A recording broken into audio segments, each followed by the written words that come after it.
तो कैसे आदर आदर करते हैं। कई प्रकार की तो भुजिया ले आते हैं, मिठाई लाते हैं, ठंडा लाते हैं, बढ़िया बढ़िया उनके लिए नई नई चादर निकाल कर के दिखाते हैं। आज रिश्तेदार आ रहा है तो भगवान ही तो हमारा रिश्तेदारी जैसा हो जाता है। अगर हम उसको पिता तुल्य मानकर भगवान को अपना बाप मानकर पूजा करेंगे तो उस प्रकार का फल अवश्य प्रदान करेगा। फिर उसके बाद पाद्यो पाद्यम भक्त्यो अर्घम मुखे आत्म जलम सुनालियाम, फिर दूध से, दही से, फिर घी से, शहद से, खांड से, फिर शुद्ध जल से, फिर चंदन से, फिर अगर कपूर आदि सुगंधित द्रव्य से, फिर उनका पूजन करके उनको बढ़िया ढंग से पोछेंगे। उसके बाद उनको पोछ करके उनको चंदन तिलक करेंगे। चंदन तिलक लगा करके गंध लगाएंगे। फिर चावल, पुष्पमाला, फिर उसके बाद धूप दीप नैवेद्य, फिर उनको कुछ दक्षिणा प्रदान करेंगे। दक्षिणा प्रदान करने के बाद फिर आरती करने के बाद मंत्र पुष्पांजलि के बाद भगवान से हाथ जोड़ के प्रार्थना करेंगे कि प्रभु हमने जो पूजा की है मंत्रहीन, क्रियाहीन, भक्तिहीन, सब चीजों से हीन होकर की जो पूजा की है इसका परिपूर्ण फल देने की कृपा कर। पापो हम पाप कर्मा हम पापात्मा पाप संभव त्राहि मां पुंडरीकाक्षं सर्व पाप हरतु भव। हम पापी हैं, पापो हम पाप कर्मा, हमारे कर्म ही पापी हैं। पापात्मा पाप संभव, ऐसा नहीं है कि हम पाप नहीं करेंगे, ये संभव है हम दोबारा से पाप करें। पापात्मा पाप संभव त्राहि मां पुंडरीकाक्षं, हे भगवान विष्णु, हे भगवान शिव, हमें पुंडरीकाक्ष, हमें भवसागर से पार लगाओ। हम जब डूबते हैं, कोई आदमी जब पानी में डूबता है तो हाथ ऊपर करता है बचाओ बचाओ बचाओ। इसी प्रकार हम भगवान से कहते हैं पुंडरीकाक्ष हमें बचा लो, हमें गंध से निकालो और हमारे इस भवसागर से हमको पार लगा लो। यही पूजा होती है।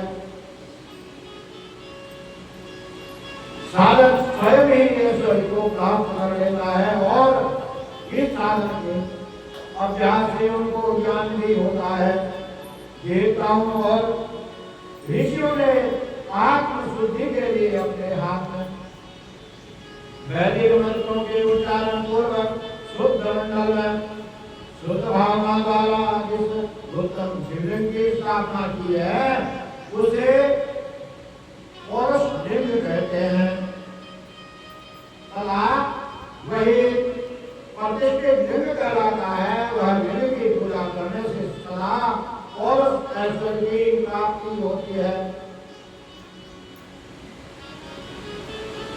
महान ब्राह्मण और महाधनी राजा किसी कारीगर से शिवलिंग का निर्माण कराकर जो मंत्र पूर्वक उसकी स्थापना करते हैं उनके द्वारा स्थापित हुआ वह लिंग भी प्रतिष्ठित लिंग कहलाता है।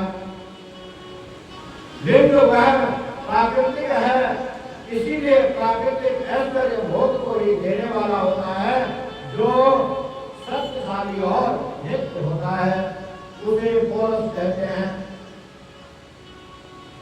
तथा जो दुर्बल और अनित्य होता है वह प्राकृतिक कहलाता है।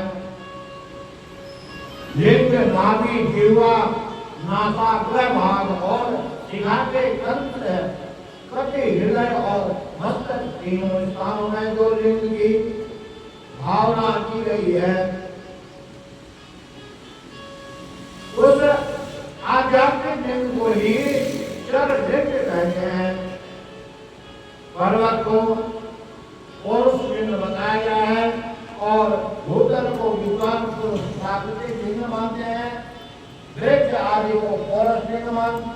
जानना चाहिए और गुर्म आदि को प्राकृतिक सागी नामक धान्यों को प्राकृतिक समझना चाहिए और सादी अगहनी एवं गेहूं को पौरुषलिंग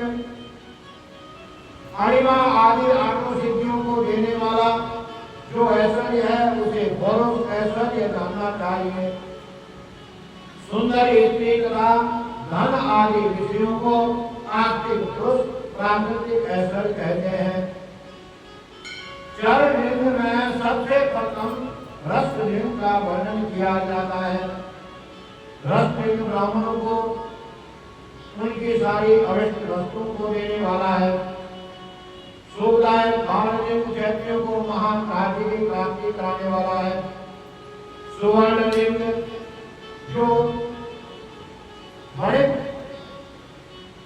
बनिए होते हैं वह सुवर्ण लिंग वैश्यों को महान धन पति का पद प्रदान कराने वाला होता है तथा सुंदर शिवलिंग सूत्रों को महाशुद्धि देने वाला है।